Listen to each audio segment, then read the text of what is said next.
Welcome to your iconic image. If you want to take control of your image and be a power player in your space, then this is the show for you. Here we will arm you with tools and information to help you grow your brand on purpose. I'm your host, Marlana Semenza, photographer and visual strategist. Now let's dive into today's episode. Elyse Archer is the founder of She Sells, a coaching program for women in sales who are revolutionizing the way sales are done. She's passionate about empowering women to sell in a way that leverages their natural gifts and helps them build wealth along the way. Welcome, Elyse. Thank you, Marlana. I'm so excited to be here with you. So here's the thing. This is why I'm excited to have this conversation, because no matter what business we are in to any degree, we are in sales. And we all need to wrap our brains around that. I don't care if it's a physical product, or if you are trying to pitch an idea, or if you are trying to get someone to work with you or hire you, or all of that speaks to sales.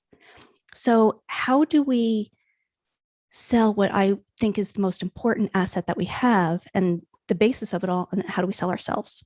Yeah, that's a great question, Marlana. And I think that's one of the biggest challenges that people bump up against, especially, and I know many of your listeners are entrepreneurs, but whether you're an entrepreneur or not, you're always selling yourself.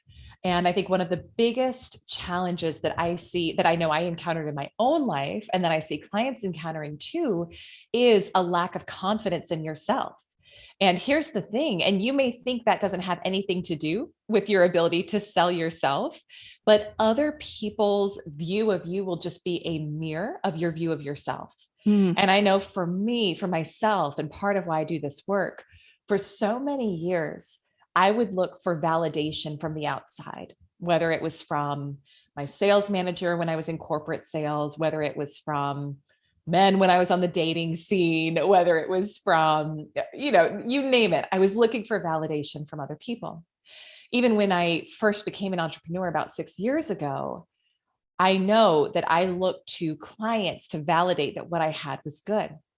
And I don't think there was nothing dropped on my head and gave me this light bulb moment, but I kind of just woke up one day and realized no one's going to validate me until I validate myself. And I realized I was like, what am I waiting for? I'm giving my power away to other people to validate that what I have is good and is worth buying. And so in that moment, that was a big mindset shift for me. And I started doing things that I now teach my clients to do to help with their sales, but things that may seem small and unrelated, like complimenting yourself. And how often, and I know your audience is mixed. I work primarily with women. I work with some men as well. But I find this actually happens for both women and men. How often do we look in the mirror and focus on the one thing that we don't like about ourselves, right? Whether it's that wrinkle that seems to be getting deeper every time you look at it, or maybe your stomach's a little flabbier than it used to be, or, and I used to do that all the time. Or I would get off a call with a prospect, a potential client, and if they didn't buy, I would beat myself up over it. And I didn't realize how much I was degrading my confidence and my self-worth. And so little things, little shifts, like actually complimenting yourself, speaking to yourself as the person who has the sales that you desire, who has the type of clients you desire, who brings in the amount of money you desire. Because everything, so this is something that I teach my clients, what you describe, you prescribe. So you may just think you're saying, well, I'm just not very good at sales. But what you don't know, and I've studied a lot of psychology and neuroscience behind this, when you say anything that follows the words I am, it is a direct command to your subconscious mind to make that more of your reality. So if you say, I'm just not good at sales, your subconscious says, okay, great. Let's make that your reality. So whatever you want to be your reality about yourself, then say it, and say it out loud, and say it to yourself. Whether I love how confident I am in sales. I love how many clients are lining up to work with me. I love that I have the best program in my space on XYZ. There's a lot to it, Marlana, in terms of confidently promoting yourself, but that's one of, I think, the biggest things that will help people sell themselves, their ideas, and their products and services way, way better. So it's really believing that we are worthy and we are capable and all of these things, and letting go of the fact that it doesn't matter if someone else believes it as long as we believe it. Yes. So how do we start to peel through some of that?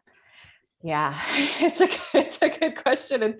And it's a lot. And that's honestly part of why She Sells, my company, my brand has kind of taken on a life of its own. And it's things that I get to teach now, things I never thought I would teach. And it's from so many years of being in corporate sales and then in sales coaching, being a partner with a bigger organization, and then being an entrepreneur. And what I found was that so much of what's taught is use this script, use this process, say these words, do this thing, and you must get this result. And I wondered why, when I tried to do that, I would get incremental gains, but I still felt stuck at a certain level. And I still Mhm. struggled with a lot of anxiety and just lack of self-worth, a lot of fear of not having enough money, not having enough clients. And then I found the same thing for my clients too, that on the outside, they knew how to make it look like they had it all put together. But on the inside, many of them were struggling with alcohol addiction or body dysmorphia or, crippling anxiety, depression, fear. And I didn't realize how important the inner game was to the sales game until I started doing a lot of my own inner work.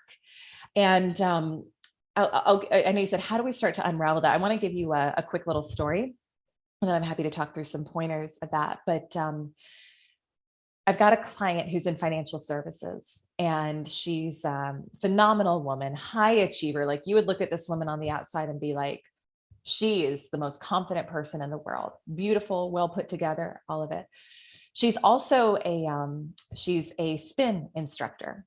And she shared this story when she first got into one of my coaching programs, that she, in her spin class, so she goes to spin class too as a participant. And in her class, there's a big there's like a leaderboard at the front of the room where everyone can see everybody else's score. And she's good at what she does. She's an instructor. She's in great shape. But if she notices that she starts rising to the top of the group, and if she finds herself in that number 2 spot, her automatic reflex is to slow down. Mm. Because what would it mean if she was number 1? How much attention would she get? How many eyeballs would be on her? How much would people not like, right? These are the things going through her mind. Oh, people won't like me then. They'll want to, I won't be lovable. I won't be liked, right? And this stuff goes deep. It goes, I've gotten into doing a lot of inner child work with my clients, because it almost always stems from when we're little kids and we don't even know that we're carrying around this conditioning, that it's not safe to be visible, that we're not worthy, etc. But people don't think that that impacts them in their sales process and in their ability to create money, but it does. It does. Like, for this woman, she realized, oh my gosh, that same phenomenon that's happening in my spin class is happening in my company. Because what would it mean if I suddenly became number 1 in the company? What kind of target would I have on my back, right? And who am I to do that? I can't make that much money. And so we have to learn to become the person who has the sales that we desire, who has the clients we desire, who has the opportunities that we desire. And that starts from the inside out. What thoughts would that person think? How worthy would they feel? What actions would they take? And it's not an overnight switch, but I will say, part of my own journey, and this is why I'm so passionate about teaching this now, because I stayed in struggle and I stayed stuck at the same level for so many years. For over 10 years, I couldn't break through about, like, right over 6 figures in income. No matter what I did, I would stay stuck at that same level. And when I learned when I learned what I get to teach now to my clients, when I learned how to create the thoughts of a woman who has a 7-figure business, how to feel worthy of the money I desired, and then take those actions that woman would take, in 6 weeks, I went from having $10,000 months to $100,000 months in my business. It happened like that. And it was so shocking, from someone who had so many limiting beliefs, so much anxiety around money, so much scarcity mindset, to flip that and start to feel worthy of what I wanted.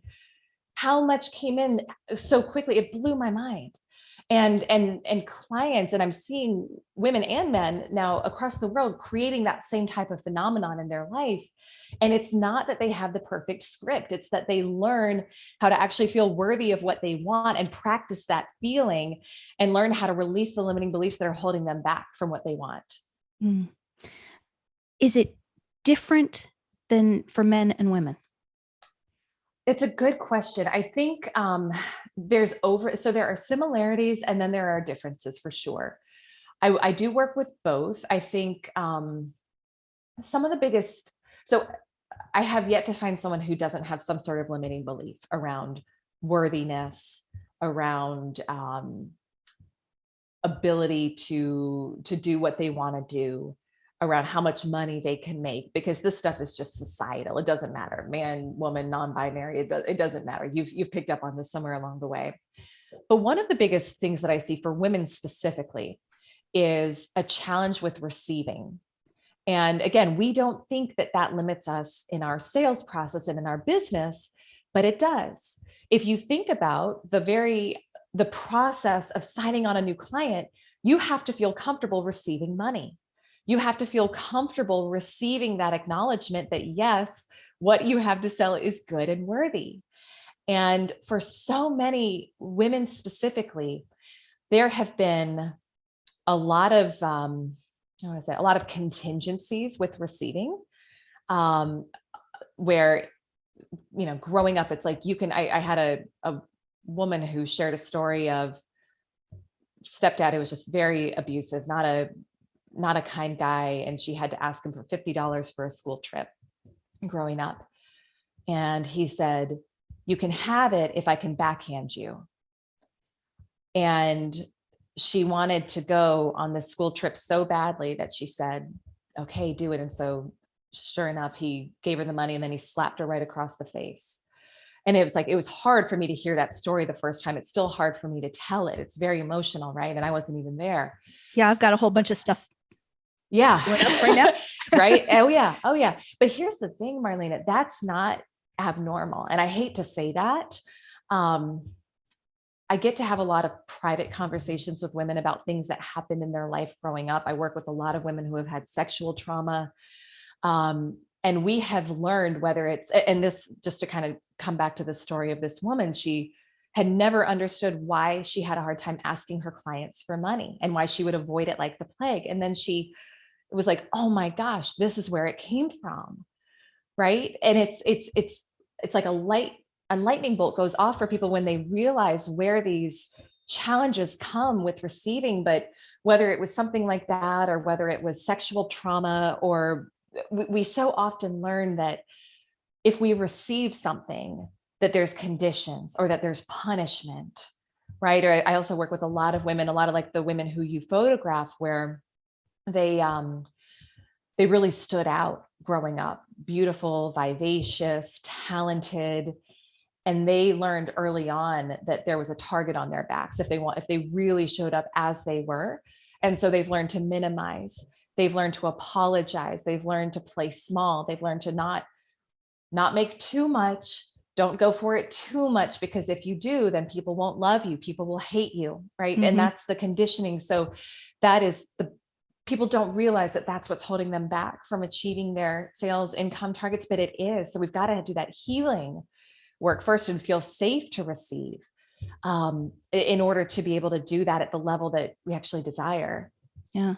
And it is all that. It's the be pretty, not too pretty, be thin, not too thin, be smart, not too smart, because you don't want to intimidate other people. You don't want to take up too much space. It's kind of like the sit still, look pretty kind of mentality of things. And so how do we start to really flip that switch once we've done this work? And how do we put it into action to go after what we want? Yeah. I think what I found to be helpful in my own life, and the process I take my clients through as well, is something that at first I thought was a total joke, which is inner child healing to start. Because what we don't realize is that when we feel afraid to ask for money, when we feel afraid to be visible, that's actually a part of you that's actually your inner child. So that's part of you that learned early on, it's not safe to receive, you're not worthy, right? Whatever that thing is that you picked up on early on. I think we all have some sort of trauma, whether it's micro trauma or something bigger that we carry around with us, and we don't realize how much we suppress it in our bodies. And I do a lot of archetype work with my clients. So when I'm working with a woman, one of the things that we'll talk about is like, I use goddess archetype. You could also use queen. There's all sorts of different ones you can use, but for the goddess archetype, she's fierce, she's empowered, she's feminine, she snaps her fingers and she says, this is happening. And she's that part of you that when you're just like on it and you're unstoppable and you're so confident and you're so on top of your game, that's that part of you. And every woman has that in her. And there's another part of you that is this little girl.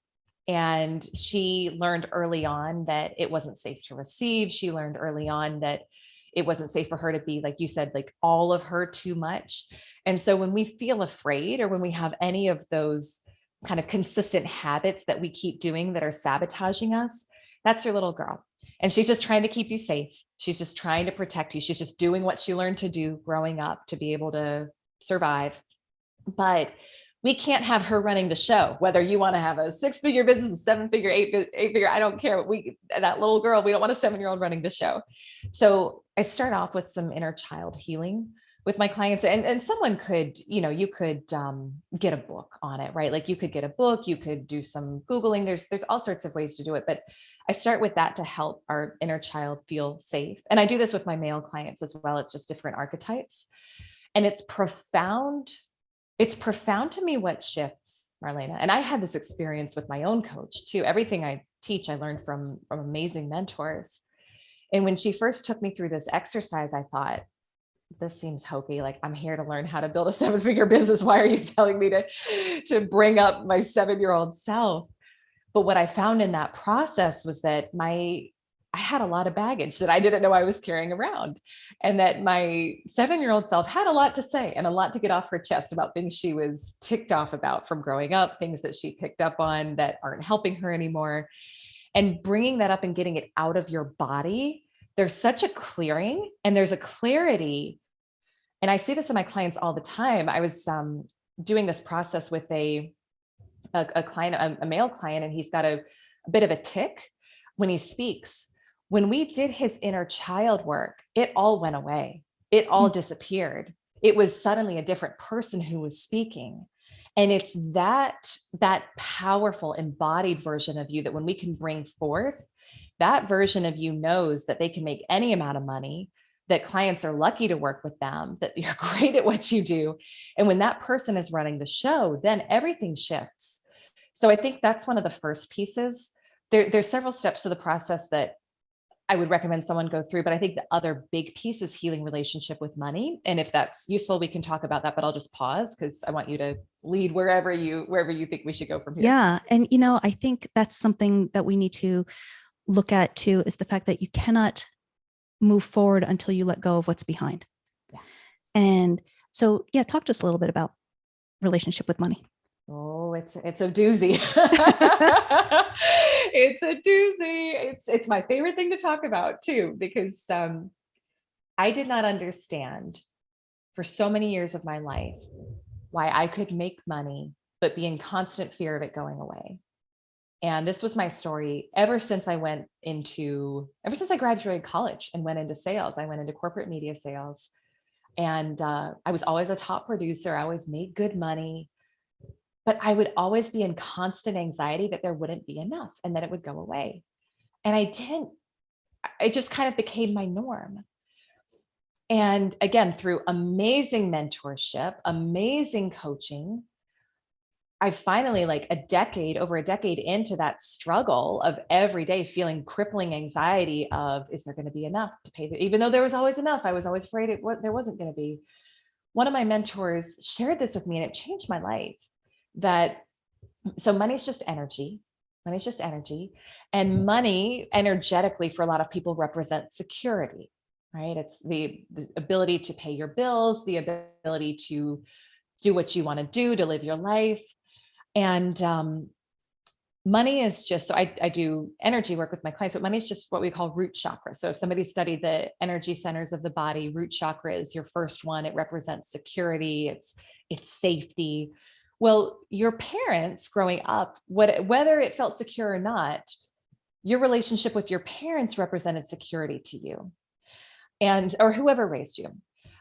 So whatever issues, whatever you learned from your parents growing up about whether it was safe or not, whether you could count on them or not, whether you could rely on them or not, whether you had to really perform for attention and love, that those issues will replay themselves back out in whatever issues you have with money. And I want to give a massive disclaimer here, because I know as I talk, it may sound like I'm like beating up on parents. And as a new mom myself, I know that I've made mistakes with our son. Like I know, and I try not to, I do my best, but I'm human, and our parents are human, and they were doing the best they could with what they had. And all this stuff it's generational. Like they picked up on stuff from their parents, and they picked up on stuff from their parents. So there's zero faulting, blaming, like parent shaming here. But it's a key piece that we need to know. So in my own life, and I love my father dearly, dearly, dearly. He's one of my dear friends, but growing up, I always had fear that he was going to leave. And he represented money and security to me. When I finally put two and two together of, oh my gosh, it's just replaying the dynamic I had with my dad. Like that's where this money thing is coming from. There was so much healing to realize it's not actually about the money. And for a lot of women I coach and I'm honored to serve now, many of them grew up in alcoholic households where there was a lot of instability, where it's like you never knew how mom or dad was going to act that day. And you had to be really on edge, and you had to be perfect to try to not rock the boat. And so now they have a story that for money to come in, they've got to be perfect and don't do anything wrong, because it may all fall apart if you take one misstep. And so when we learn that it's not about the money at all, we can begin to heal and create a new relationship with money. And one of the best exercises that I learned from You're a Badass at Making Money, which is a phenomenal book, I can't recommend enough, is right. If you want to know what your relationship is with money, because money is just energy, it's just like a relationship with a person, write a letter to it and tell it how you feel about it. And if old Elyse had written a letter to, if struggling Elyse had written a letter to money, it would have been something like, Dear Money, oh my gosh, I really, really like it when you're here. And I love what I get to do with you, but I'm always afraid you're going to go away. And I don't ever feel like there's quite enough of you. And I also feel a little dirty for wanting you. And I don't really want to talk about the fact that I want you. And I think about you all the time, but I never know when you're going to leave. And I want you to just listen to that language. If that was a human, would they wanted to be around me? They'd be like, bye. Or that's a really dysfunctional relationship. So once you get it out on paper, then think about if you wanted to have the most beautiful, loving, intimate relationship with someone, how would you talk to them? And it would be things like, Money, I love you. Thank you for what you do in my life. Thank you for always being there when I need you. Thank you for the things you've blessed me to do. Thank you for all the exciting things. Like, I can't wait to do all these exciting things with you. We're going to have so much fun together. I love getting to hang out with you and do things like, and that's the energy that we can literally recreate a new relationship with money when we learn to think of it as a person, because it will always respond to you in kind. It's just energy. So whatever energy you put out towards it, it's going to be mirrored back to you equally. Yeah. And I'm going to go out on a limb here and say that every single thing that you have said, whether it be about money or whether it be about, receiving all that, it does not matter what the quote unquote product is. Every single bit of it applies. It does. And this is the biggest missing link, Marlana, that I've seen. And I've gone in and I've trained, I've been privileged to train the top salespeople in the world. I've been privileged to speak across the world on sales. And I haven't seen this part taught. And I think this is it doesn't matter what you're selling. Your income will never exceed your level of self-worth. It won't. And so when we can do that healing work and learn to not just have the script to say the right thing, but to actually feel like the person who makes that amount of money and to feel worthy of what you desire and to feel safe receiving money, clients, opportunities, that's when it gets exciting. And when I look at the women in the She Sells community and what they're doing, the quantum leaps, that they're doing things that most people would say are impossible. Doubling their income in 3 weeks, bringing in $270,000 after launching a new program in 90 days, Netflix opportunities like that. But it's because they're healing. So they're no longer putting out that energy of insecurity, unworthiness, et cetera. They're healing. And then it doesn't have to take long to do this. It really doesn't. And that's the exciting part to me. So what's the one thing that you would say that we can do today to start? I would say stop avoiding what's hurting you. I would. And I don't know that I've ever said it that way before. I thought about it that way before. And I appreciate you asking that question. But I know for years I suppressed, and I do all this work because it's all things that I've had to overcome in my own life. Like I suppressed a lot of anxiety. I suppressed a lot of unworthiness. I suppressed a lot of fear. And it was literally in the process of finally deciding that I was no longer available to struggle. And that means looking at it head on, whatever it is, looking at the bank account, even if the balance scares you, looking at actually letting yourself feel the feelings in your body because they're just telling you something. They're just there to tell you something. That's it. And stop numbing and actually face it head on so you can begin that healing work. Because when you do, you will experience a level of freedom and a level of possibility and a level of opportunity that you cannot even fathom right now.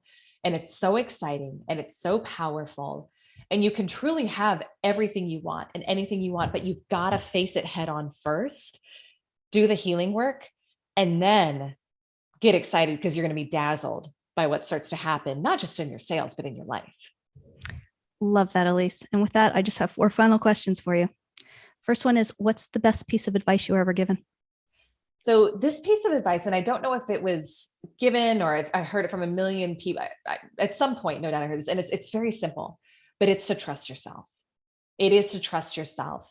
And that is, especially with women, we've oftentimes cut off our access to our intuition because we learned at one point to disassociate from our bodies, whether again, through sexual trauma, through shaming, et cetera. And so your body will tell you, your intuition will guide you to what you desire. And it will often be through taking an illogical step. It will often be through doing something that wouldn't make sense to the rest of the world.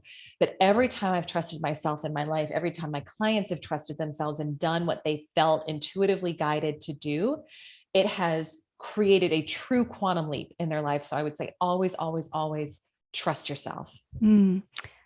Share with us one thing on your bucket list. Yeah. So right now it